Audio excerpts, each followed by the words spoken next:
Hello friends, welcome to CCD complete course destination. हमने आज class 10th का next topic करना है। हमने पहले 3 क्लासेस कर चुके हैं क्लास 10th की, जिसमें हमने रियल नंबर्स के बारे में पढ़ा है। रियल नंबर्स में हमने सबसे पहले नंबर सिस्टम्स के बारे में एक बार रिवीजन किया था, ठीक है। और उसके बाद हमने रैशनल नंबर्स, इर्रेशनल नंबर्स के बारे में भी पढ़ा है, ठीक है। और ज़ीरोज़ के बारे में पढ़ा था। यूक्लिड डिवीज़न लेमा मेन हमारा था। यूक्लिड डिवीज़न लेमा पढ़ा था। उससे हमने SCF कैसे फाइंड आउट करना वो पढ़ा था। LCM और SCF निकालना सीखा था। उसके बाद इर्रेशनल नंबर्स के बारे में पढ़ा था। आज हमारा लास्ट टॉपिक है और इसके साथ ही ये चैप्टर हमारा ख़त्म हो जाता है। इस चैप्टर में हम पढ़ेंगे रैशनल नंबर्स और उसके डेसिमल एक्सपेंशंस, ठीक है। इससे पहले, ये टॉपिक पढ़ाने से पहले मैं आपको कुछ फैक्ट्स बताना चाहता हूँ, और कुछ इसको आप थ्योरम भी कह सकते हैं। आपकी बुक में थ्योरम का नाम दिया हुआ है, ठीक है। और आपका थ्योरम क्या कहता है कि अगर कोई एक नंबर है x, और वो एक, उसको हम p/q की फॉर्म में लिख रहे हैं, ठीक है। p/q की फॉर्म में लिख रहे हैं, ठीक है। और दूसरा कंडीशन क्या है कि p और q जो है वो को प्राइम है। p एंड q आर को प्राइम नंबर्स, ठीक है। p और q क्या नंबर है, कौन सा नंबर है, को प्राइम नंबर्स क्या होते हैं, मैंने आपको बताया था। वो नंबर्स जिनके फैक्टर्स 1 के अलावा और कोई भी कॉमन फैक्टर नहीं होता। जैसे p है 3 और q है 2, इनका कॉमन फैक्टर क्या है, 1, ठीक है। इसके अलावा इनमें कोई भी कॉमन फैक्टर नहीं होगा। इस तरह से p और q क्या है, को प्राइम नंबर्स हैं। और दूसरी कंडीशन क्या है, q is not equal to zero. अगर q is not equal to zero है तो क्या हम x को कह सकते हैं कि ये रैशनल नंबर है।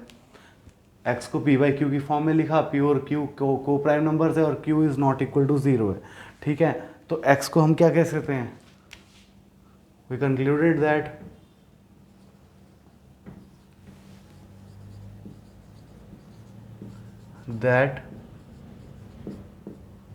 x is equal to rational number.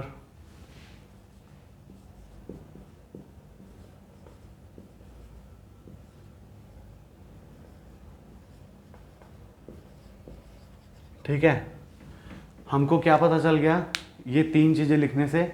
x को p/q की फॉर्म में लिखा, p और q को प्राइम नंबर्स हैं, और q की वैल्यू ज़ीरो नहीं है। तो इससे ये कंक्लूजन निकला कि x जो है वो एक रैशनल नंबर है। अब रैशनल नंबर है तो ये तो हमने पहले से पढ़ा हुआ है, तो इसमें चेंज किया हुआ। तो ये प्रॉपर्टी क्या कह रही है, अब देखो, ये प्रॉपर्टी आपको कह रही है कि फैक्टराइजेशन करो q का, फैक्टराइजेशन ऑफ q, और q का फैक्टराइजेशन करने पे अगर 2 की पावर n और 5 की पावर m इसके बराबर आती है, अगर q के फैक्टर करने पे ये आता है, तो ये जो नंबर है वो टर्मिनेट हो जाएगा प्रॉपर डेसिमल में, मतलब टर्मिनेट हो जाएगा। और अगर सेकंड कंडीशन क्या है, और सेकंड कंडीशन आपको क्या कहती है कि q is not equal two factors of q, ठीक है। यहां पे लिखो फैक्टर्स ऑफ q, यहां पे भी लिखो फैक्टर्स ऑफ 2 की पावर n और 5 की पावर m, ठीक है। तो ये कंडीशन में और ये कंडीशन में क्या होता है, जो x होगा, x is a terminating decimal,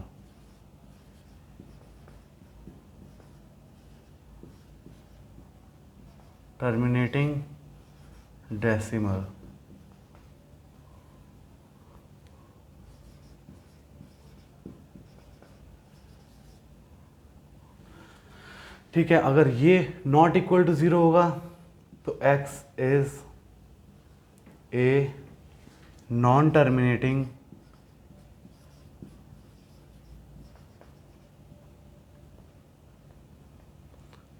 non terminating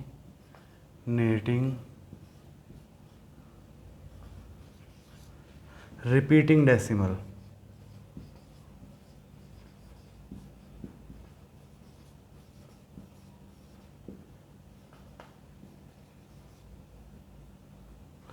देखा, दो कंडीशन आपके पास आई, कंक्लूजन क्या आए कि कोई भी x है और वो p बाई क्यू की फॉर्म में हमने लिख दिया, और p और q जो है वो को प्राइम नंबर्स हैं, और q की वैल्यू 0 के बराबर नहीं है, ठीक है। और अच्छा, यहाँ पे n और m लिखा है, n और m को भी डिफाइन कर देते हैं, where n and m are positive integers.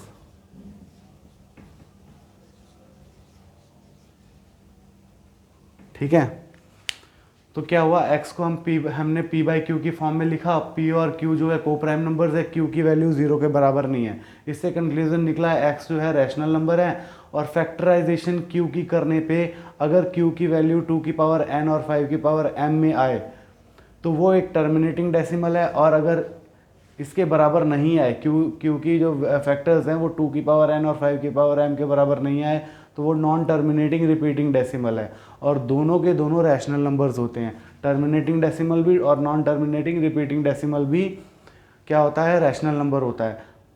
और इसमें n और m क्या है, पॉजिटिव इंटीजर्स हैं, बस, ठीक है। यही आपके थ्योरम है, दो थ्योरम है, मैंने दोनों को एक ही में बता दिया है कि क्या मतलब रिलेट करके बता दिया है, अगर इक्वल टू 2 की पावर n 5 की पावर m है तो वो टर्मिनेटिंग डेसिमल होगा, नहीं तो नॉन टर्मिनेटिंग होगा, ठीक है। इसके रिलेटेड हम क्वेश्चंस करते हैं, जैसे कि आपकी एक्सरसाइज नंबर आ जाइए 1.4 जी।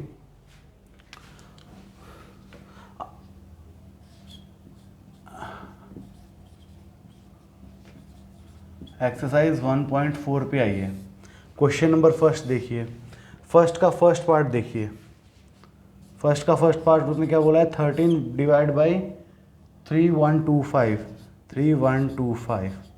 अब देखो ये p बाई क्यू की फॉर्म में है, इससे रिलेट करो, इससे रिलेट करो, क्या वो p बाई क्यू की फॉर्म में है, बिल्कुल है, ठीक है। अगर p बाई क्यू की फॉर्म में है तो क्या हम इसको, अब q की वैल्यू 0 के बराबर भी नहीं है, p और q जो है वो हाँ को प्राइम नंबर्स भी हैं, 13 से डिवाइड नहीं हो रहा है 3125, और 13 का और कोई फैक्टर नहीं होता है, 13 से 3125 डिवाइड नहीं हो रहा है, आप खुद देख सकते हैं, ठीक है। ओके, इसके बाद हमने क्या करना है, फैक्टराइजेशन करना है, किसका करना है, फैक्टराइजेशन करना है डेनोमिनेटर का। देखो, फैक्टराइजेशन ऑफ डेनोमिनेटर, डेनोमिनेटर का फैक्टराइजेशन क्या हो जाएगा, 3125, इसको 5 से डिवाइड किया, 5 इंटू 6 एंड 2 एंड 5, यही आ रहा है, देख लो, 30 10 से 2 एंड 5, ठीक है, ओके। अब इसको फर्दर तोड़ेंगे, 6 to 5 25 का स्क्वायर होता है, 5 इंटू 5 इंटू 5 इंटू 5 इंटू 5, मतलब ये आ रहा है 5 की पावर 5, इसको हम लिख सकते हैं 2 की पावर 0 इंटू 5 की पावर 5। अब इसको कंपेयर करो 2 की पावर n और 5 की पावर m से, क्या ये उस आ रहा है, ठीक है, आ रहा है, लेकिन इसमें ज़ीरो, मतलब जो एक है कि n जो n है ना, 2 की पावर n, ये नहीं लिखेंगे यहाँ पे, 2 की पावर 0 नहीं लिखेंगे, वहाँ पे हमने बोला पॉजिटिव इंटीजर्स लिखने हैं, 5 की पावर 5 आ रहा है ना, मतलब अगर 5 की पावर 5 आ रहा है, या 2 की पावर, मतलब 2 की पावर इन्फिनिटी जो कुछ भी आ जाए, 5 की पावर कुछ भी आ जाए, या दोनों आ जाए, तो ये टर्मिनेटिंग डेसिमल होगा। अगर दोनों के अलावा कुछ और आ गया तो वो नॉन टर्मिनेटिंग होगा। अब यहाँ पे हमारा क्या आ रहा है, 5 की पावर 5 आ रहा है, तो देयरफॉर, तो क्या देखेंगे, हाँ, we have factors of 3125 in the form of 5 to 5, therefore 13/3125 is a terminating decimal.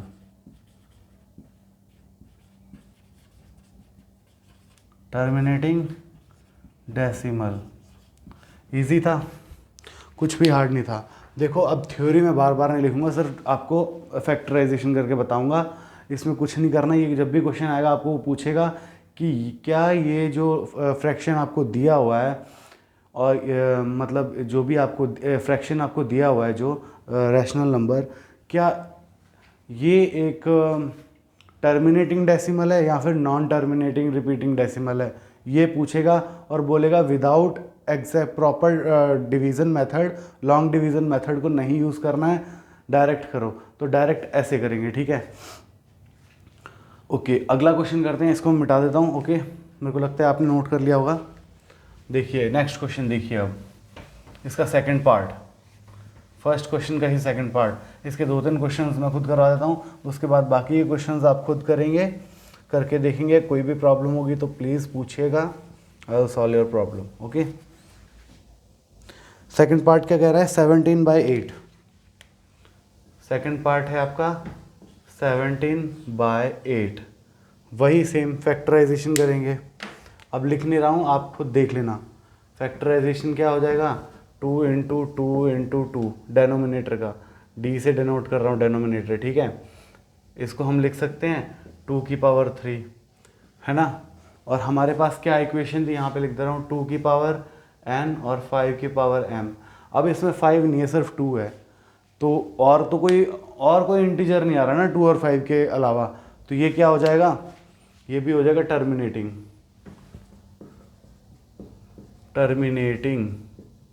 Decimal. ये भी टर्मिनेटिंग डेसिमल हो जाएगा, बिल्कुल। इसके बाद हम चलते हैं आपके थर्ड पार्ट पे। थर्ड पार्ट में देखो उसने क्या पूछा है। थर्ड पार्ट में वो कह रहा है 64/455। 64/455 सेम वैसे ही कर रहे हैं। डेनोमिनेटर लिखा 455 और इसकी रैशनलाइजेशन किया तो 5 से जाएगा, बिल्कुल 5, फिर 7 से भी जाएगा, लास्ट में 13 बच रहा है। अब देखो ये है नॉन टर्मिनेटिंग रिपीटिंग डेसिमल। क्यों? यहाँ पे 5 तो आ रहा है लेकिन 7 भी आ रहा है और 13 भी आ रहा है, तो इसीलिए इसको हम क्या कह देंगे? नॉन टर्मिनेटिंग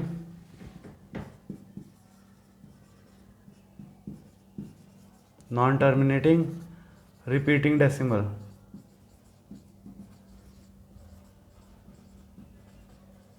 हमेशा याद रखना रिपीटिंग डेसिमल ही आएगा इस केस में, कभी भी नॉन रिपीटिंग डेसिमल नहीं आएगा। नॉन रिपीटिंग डेसिमल हो जाएगा तो ये इररेशनल नंबर हो जाएगा, और इररेशनल नंबर हम नहीं पढ़ रहे हैं। टॉपिक देख लो, रैशनल नंबर और उसका डेसिमल एक्सपेंशन पढ़ रहे हैं हम। तो कभी भी ये मेथड लगाएंगे तो ये मेथड से आपका इररेशनल नंबर नहीं आएगा। जो 2 की पावर n और 5 की पावर m है, ये सिर्फ लागू करता है आपके रैशनल नंबर पे। और रैशनल नंबर में भी एक टर्मिनेटिंग और एक नॉन टर्मिनेटिंग होता है। नॉन टर्मिनेटिंग रिपीटिंग डेसिमल होता है और एक टर्मिनेटिंग डेसिमल होता है।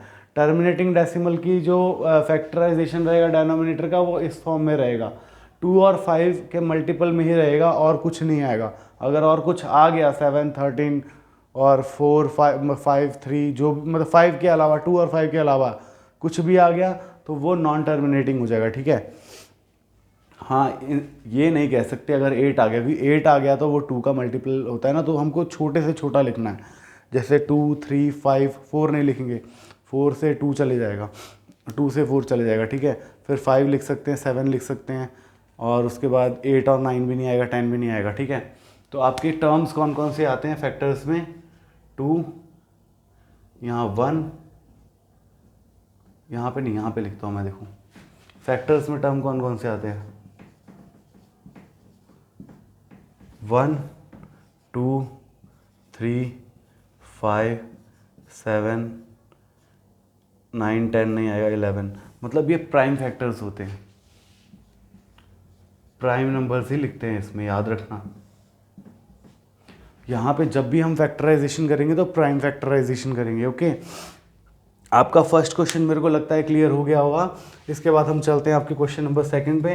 क्वेश्चन नंबर सेकंड कह रहा है कि जो फर्स्ट क्वेश्चन में किया ना, उसी को प्रॉपर मतलब डिवाइड करके ना लॉन्ग डिवीज़न मेथड से हमको उसका डेसिमल एक्सपेंशन निकाल के बताओ। फंसा दिया आपको। आप पहले बच रहे थे कि डायरेक्ट कर लेंगे क्वेश्चंस को, अब उसने बोल दिया भाई इसको डिवाइड भी करो। तो क्वेश्चन वही लिखे रहने देता हूँ, इसको बस रब करके इसी को हम सॉल्व कर लेते हैं। आपको क्वेश्चन नंबर सेकंड क्या कह रहा है? सेकंड नंबर क्वेश्चन कह रहा है इसको प्रॉपर लॉन्ग डिवीज़न मेथड से डिवाइड करो। अब देखो डिवाइड करते हैं। 3 1 2 5 बाहर आ जाएगा, अंदर में 13 आ जाएगा। अब 13 बहुत छोटा है, तो यहाँ पे हम क्या करेंगे बताओ? डेसिमल लगाएंगे। डेसिमल 1 लगाया, 1 0 आ गया, अभी भी छोटा है।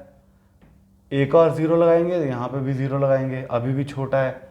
फिर से 0 लगाएंगे, यहाँ पे 0 लगा दिया, अब ठीक है। 3125 और 13,000, ठीक है। अब देखो ये 4 से जा रहा है, 4 से जाएगा तो क्या आएगा देखो, 4 से जाएगा तो यहाँ पे आ जाएगा 12,500। देखो 4 3 12, 12,000 आ गया। 125 को 4 बार करेंगे, 125 125, 250 250 250 500। ईजी था मल्टीप्लाई, मतलब आपको मन में मल्टीप्लाई करना सिखा देंगे। एक बार हमारा सिलेबस कंप्लीट हो जाए उसके बाद हम वैदिक मैथ्स की क्लासेस भी लेंगे, धीरे धीरे एक एक क्लास करके कंटिन्यू करेंगे, जिससे आपका मल्टीप्लिकेशन और भी फास्ट हो जाएगा। आपको कैलकुलेटर्स वगैरह की ज़रूरत नहीं पड़ेगी, टिप्स पे आपके सारे कैलकुलेशंस होंगे, ठीक है। अब यहाँ से बचता क्या है? 500। अब यहाँ पे तो पॉइंट लगा हुआ है इसलिए एक और 0 आ जाएगा। अब 3125 को 2 से मल्टीप्लाई करनी, 6000 से ऊपर आ जाएगा, मतलब 1 से जाएगा। 3125, इसको फर्दर माइनस करेंगे तो यहाँ पे आ जाएगा 5, यहाँ पे 9 में से 2 गया 7, 9 में से 1 गया 8, ओके। यहाँ 4 में से 3 गया 1, अब आ गया 18,750। और ये सीधा सीधा 6 से जाएगा, देखो करके देख लेना। 18,750 कैसे किया देखो, इसको मान लो 3,000 को 6 से, मतलब 6 को 3 से मल्टीप्लाई किया तो 18 आया, 18,000 पूरा आ गया। अब 6 से 125 को मल्टीप्लाई करना है, अब 100 को मल्टीप्लाई करो 6 से, 600 आ गया। अब 25 को मल्टीप्लाई करो 6 से, 150 आ गया। बहुत ही आसान था। अब इसका डेसिमल एक्सपेंशन क्या आ गया? 0.00416। और उसने सेकंड क्वेश्चन में पूछा क्या है वैसे, कि डेसिमल एक्सपेंशंस लिखना है जिनके टर्मिनेटिंग डेसिमल है सिर्फ। अब इसका है, इसको भी मतलब हम डिवाइड करेंगे। 8 डिवाइड बाई 17, 8 2 ज़ा 16, 1.0, 8 1 ज़ा 8, 20, 8 2 ज़ा 16, 40, 8 5 ज़ा 40। इसका क्या आ जाएगा? 2.125। अब इसका हमें फाइंड आउट नहीं करना है सेकंड क्वेश्चन में, क्योंकि उसने बोला है कि सिर्फ और सिर्फ टर्मिनेटिंग डेसिमल्स के ही फाइंड आउट करो। तो आपने पहले देख लिया नॉन टर्मिनेटिंग रिपीटिंग डेसिमल है, इसलिए इसका हमने फाइंड ही नहीं करना है, फैक्टराइजेशन करके देख लिया था, ठीक है। इसके बाद हम चलते हैं, सेकंड क्वेश्चन हो गया। बाकी क्वेश्चन आप खुद ट्राई करिएगा लॉन्ग डिवीजन मेथड से टर्मिनेटिंग डेसिमल्स के डेसिमल निकालिएगा। उसका मतलब फ्रैक्शन है, फ्रैक्शन को डेसिमल में कन्वर्ट करिएगा। सिर्फ नॉन टर्मिनेटिंग का, टर्मिनेटिंग का करने को फ़ायदा नहीं, कभी भी कंप्लीट नहीं कर पाओगे, पूरी ज़िंदगी बैठे रहोगे। तो उसके बाद थर्ड क्वेश्चन पे आते हैं। थर्ड क्वेश्चन बोल रहा है कुछ रियल नंबर्स उसने दिए हुए हैं और बताना है कि क्या वो रैशनल है कि नहीं है। अगर रैशनल है, उनके प्राइम फैक्टर्स के बारे में क्या कह सकते हो तुम, यही कहा है उसने, ठीक है। बहुत ही आसान है प्राइम फैक्टर्स, हाँ बस बहुत ही आसान है। मैं इसी को रब कर देता हूँ, ठीक है। डिवीज़न तो आपका आसान ही होता है, आता ही होगा आपको, तो ये तो मैं मान के चलता हूँ कि आप लोगों को डिवीज़न लॉन्ग डिवीज़न मेथड आता होगा, सिंपली डिवाइड कैसे करते हैं, ठीक है। तो उसमें गलती प्लीज़ ना करिएगा। डेसिमल्स कैसे डिवाइड करते हैं, डेसिमल पॉइंट कैसे लगाते हैं, उसके बाद ज़ीरो कैसे लगाते हैं, ये सीखना आपके लिए बहुत ज़रूरी है, बहुत इंपॉर्टेंट है, बहुत बेसिक्स है। 13 था, पॉइंट लगाया, 0 आ गया। उसके बाद जब तक ये उस नंबर से बड़ा नहीं हो जाता तब तक यहाँ पे 0 लगाएंगे और लगाते जाएंगे, ठीक है। अब चलते हैं हम क्वेश्चन नंबर 3। देखिए थर्ड का फर्स्ट पार्ट क्या है। थर्ड क्वेश्चन का फर्स्ट पार्ट वो कह रहा है 43.123 4 5 6 7 8 9 4 5 6 7 8 9।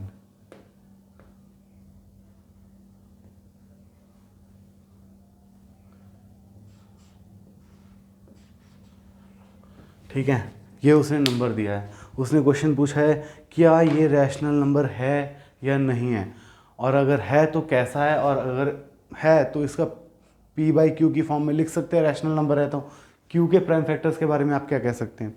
अभी आपको थ्योरम बताया था, ये टर्मिनेटिंग डेसिमल है तो यस ये रैशनल नंबर है। This is a rational number.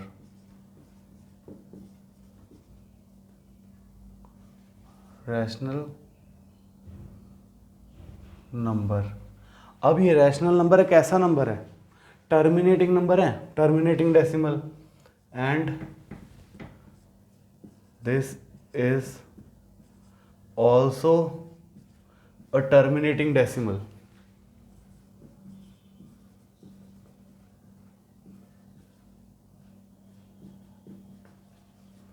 Terminating decimal है, ठीक है। अब टर्मिनेटिंग डेसिमल की कंडीशन क्या थी, देयरफॉर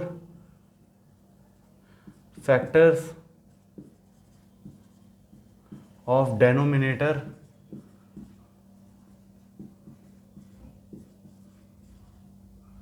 इज इक्वल टू क्या हो जाएगा, denominator is in the form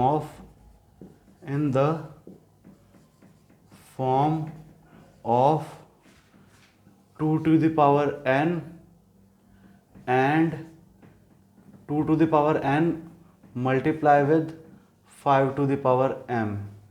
आसान था, बस यही आपको लिखना है। जो टर्मिनेटिंग डेसिमल है, हाँ ये एक रैशनल नंबर है, और रैशनल नंबर है तो हम p बाई क्यू की फॉर्म में लिख सकते हैं, p बाई क्यू की फॉर्म में लिख सकते हैं।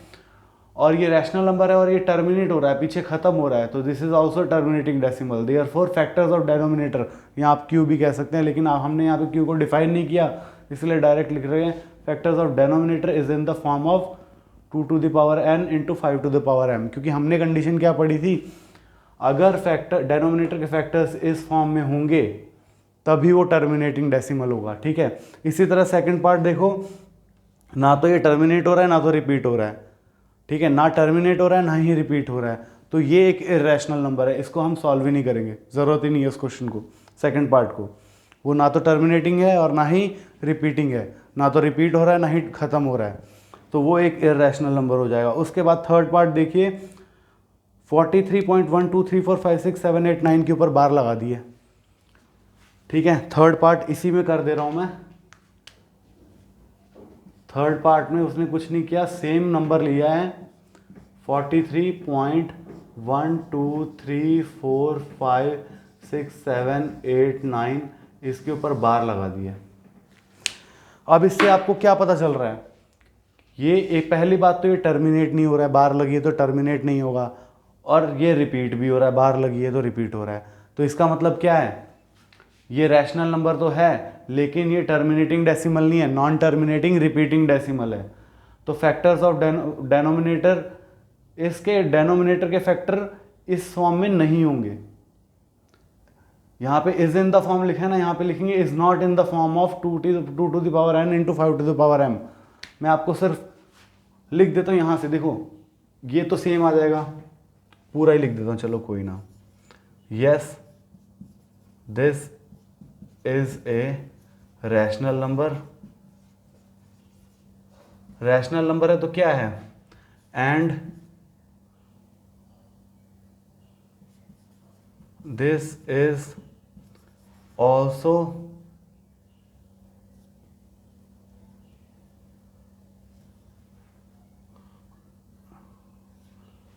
This is not and this is also नहीं, this is not a terminating and this is not terminating, this is an and this is a non-terminating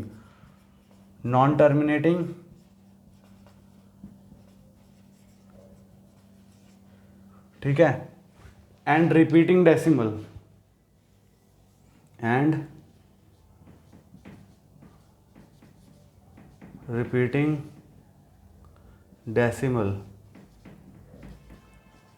ठीक है, यहाँ तक लिख दिया। देयरफॉर यहाँ पे लिखेंगे हम therefore factors of denominator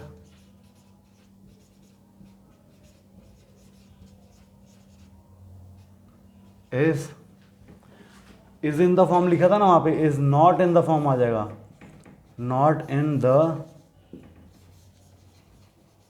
form of 2 to the power n 5 to the power m, यही आपका आंसर हो जाएगा।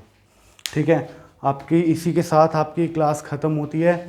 ये आपका फर्स्ट चैप्टर कंप्लीट हो गया। यहाँ पे इतने ही कॉन्सेप्ट आपको समझने और ज़्यादा डिटेल में पढ़ने की ज़रूरत नहीं है। इसको नंबर सिस्टम एक बार रिवीजन करवाया था, वो वापस से एक बार कर लेना कि नंबर सिस्टम में क्या किस तरह के नंबर्स होते हैं, रियल नंबर्स क्या होता है, इमेजिनरी नंबर्स क्या होता है।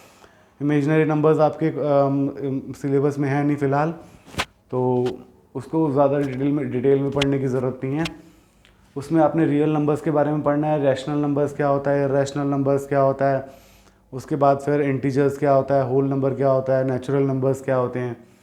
उसके बाद ये तो डेफिनेशंस होगी जो आपको थोड़ी सी याद रखनी है। उसके बाद यूक्लिड के पोस्टुलेट्स आ जाते हैं, एक बार पाँचों रीड करने हैं। उसके बाद सबसे मेन इंपॉर्टेंट है फिफ्थ पोस्टुलेट, वो आपको पढ़ना है। उसका फिर रीराइट भी किया गया है, उसको भी आपने एक बार फिर से पढ़ना है ढंग से। और उसके बाद इरैशनल नंबर्स के प्रूफ हमने किए थे, और अभी रैशनल नंबर्स उसके डेसिमल एक्सपेंशन किए हैं। ठीक है, छोटे क्वेश्चंस बनते हैं मैक्सिमम इसमें, इस मतलब चैप्टर से बोर्ड एग्जाम्स में छोटे क्वेश्चंस बनते हैं, जैसे 1 नंबर के हैं, आप 3 नंबर के, मैक्सिमम 3 नंबर के बनते हैं। इससे ज़्यादा इसमें क्वेश्चन कोई नहीं बनता है। वो भी 3 नंबर के भी रेयर चांसेस है। इसमें से बहुत कोई प्रूफ आ गया गलती से तो आ सकता है, वैसे क्वेश्चन सॉल्व करने के लिए कोई भी इसमें इतना इंपॉर्टेंट टॉपिक नहीं है। ठीक है, ये आपका बेसिक नॉलेज के लिए था कि कैसे हमको मतलब नंबर सिस्टम के बारे में आगे पढ़ना है। कल से हम स्टार्ट करेंगे आपका नेक्स्ट चैप्टर पॉलिनोमियल्स, जैसे कि हमने 9th क्लास में भी पढ़ा है पॉलिनोमियल्स क्या होता है। उसके बारे में वापस से एक बार इंट्रोडक्शन क्लास लेंगे स्टार्टिंग में, और कोशिश करेंगे कि पहली क्लास से हम स्टार्ट करें पॉलिनोमियल्स को पढ़ना। मेनली आपको उसमें ग्राफिकल रिप्रेजेंटेशन ध्यान में रखनी है पॉलिनोमियल्स में। ठीक है, इसी के साथ हम आज की क्लास ख़त्म करते हैं। उम्मीद करता हूँ कि आपको समझ आ गया होगा अच्छे से हमने क्या क्या पढ़ा। ठीक है, thank you and have a nice day.